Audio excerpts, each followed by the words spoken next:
Hi, I'm Greg, and welcome to my gregarious world. If you want to join us on our 51-day adventure in the South Pacific, don't forget to like, subscribe, and tap that notification bell. Plus, we're having a giveaway.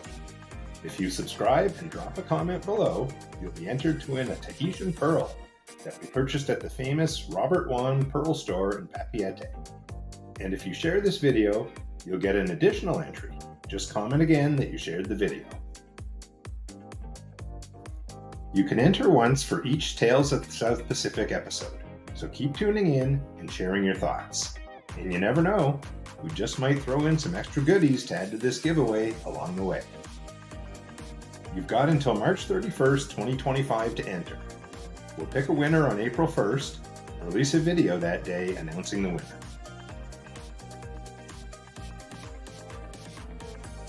Please note that this giveaway is for those sharing and commenting on our South Pacific series only, and the prize can only be sent to a US address. Also, YouTube isn't involved in this giveaway at all. See our giveaway rules in the description. Karen and I woke up early and headed to the top deck of the Zaandam just as the sun was rising, where we finally saw land after 5 days at sea. During our trip planning, we read that we should not miss the sail-in, and that advice was perfect. It was amazing to see the island come into view with the sun breaking through the clouds, illuminating the mountains.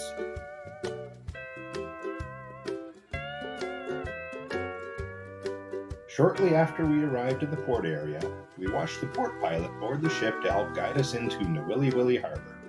We were always surprised at how smoothly the boarding of the pilot happens, even when the seas are a little rough.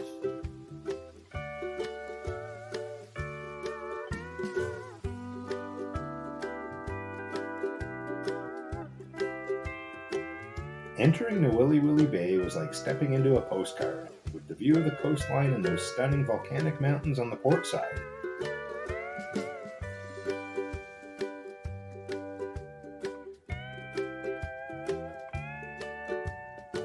And on the starboard side, the lighthouse and Kalapaki beach were just as beautiful.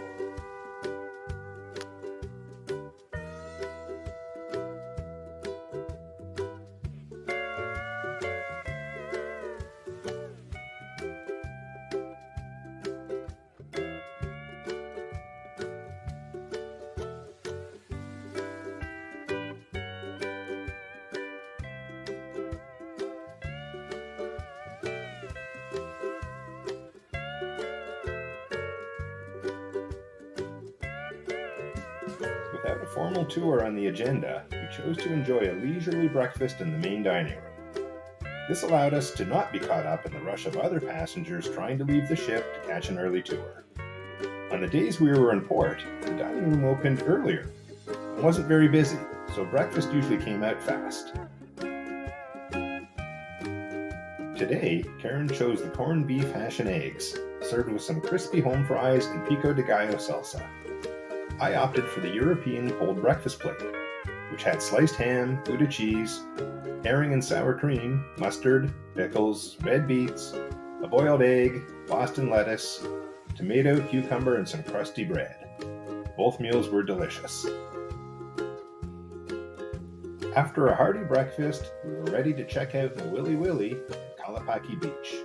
The port mainly serves commercial purposes, so there's not a whole lot to see or do around the port area. There is a shuttle bus that will take you to Harbor Mall, which is just a short ride away. It's a good option for anyone who finds walking difficult, as it is about a 15-minute walk from the pier. The mall also offers free Wi-Fi. Many crew members and passengers from our ship took advantage of it.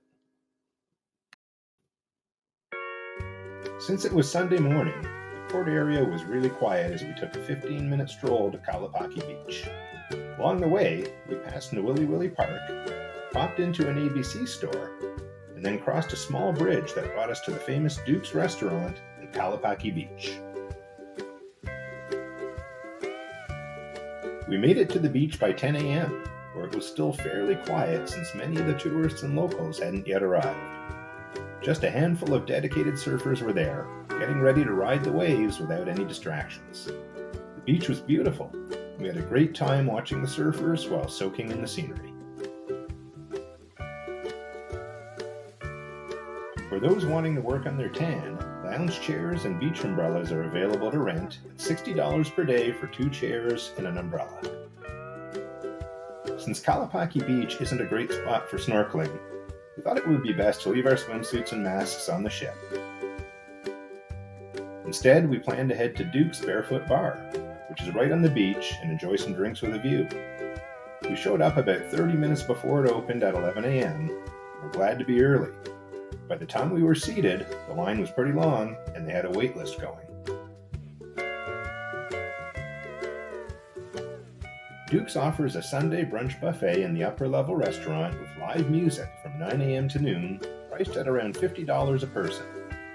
We opted out since we've been enjoying plenty of food on the ship, but the menu was very tempting, highlighting Hawaiian dishes such as huli huli chicken, kalua pork, ahi poki, and banana macadamia nut pancakes.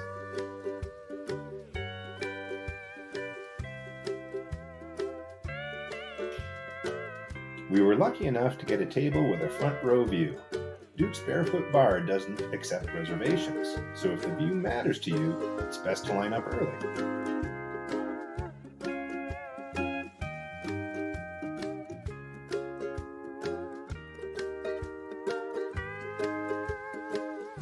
Since it was our first time in Hawaii, Karen thought it was only right to try Duke's famous Mai Tai. I decided on a Fire Rock Pale Ale from Kona Brewing Company. The Mai Tai was made with Aloha vibes, featuring fresh Hawaiian juices and 2 types of rum. It was $17, which seemed a bit steep, but we were enjoying the view at Duke's right by the beach, so it was worth every penny. My IPA was $10, also a little pricey, but typical for a touristy area in Hawaii.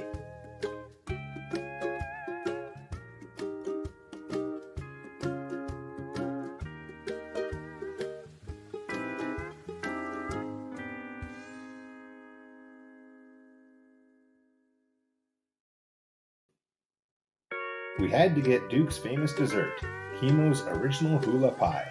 It was enormous, way too much for just the 2 of us, and we couldn't finish it. The pie had a chocolate cookie crust, macadamia nut ice cream, hot fudge, toasted macadamia nuts, and whipped cream. It was really good. Don't stress about the calories, go ahead and enjoy it. After we finished our drinks and dessert, the beach was getting busier, so we thought it would be a good idea to walk around and explore a bit before going back to the ship. During our walk, we discovered a Filipino street food stand right across from the Harbor Mall. Located just outside the Island Treats and gift shop Turo Turo, we found this barbecue spot buzzing with locals lining up for their food. The sign caught our eye. Barbecue, 3 sticks for $10. And the delicious smell was too tempting to resist. When we travel, we're all about tasting the local flavors, and this looked authentic and fresh. We joined the line to get our barbecue, and that's when Karen spotted the pork belly cracklings. Since we both love cracklings, we couldn't resist ordering 3 pieces for $5. There were plenty of tempting dishes on display, but only limited space in our stomachs.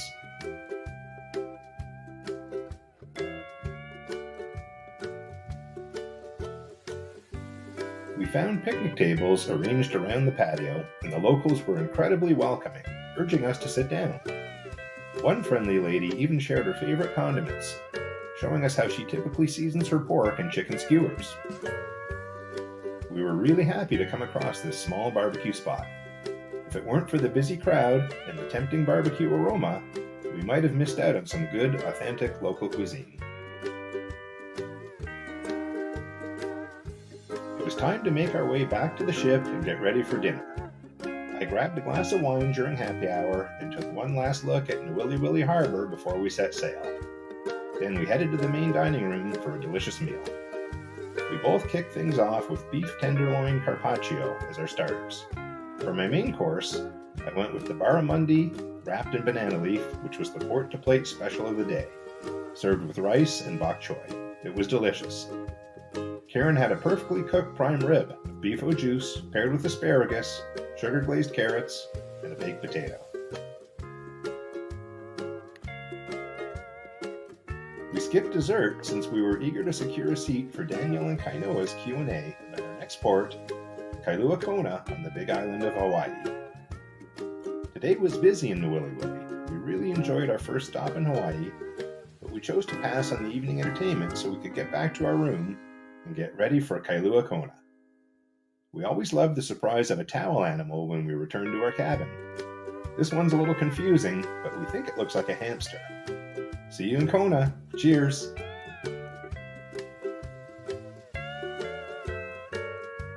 Please like, subscribe, and hit that notification bell to stay updated on new episodes. And don't forget to comment below for a chance to win in our giveaway. Coming up in the next episode, we'll be exploring the port of Kailua Kona on the Big Island of Hawaii. I'll share everything we did there and more.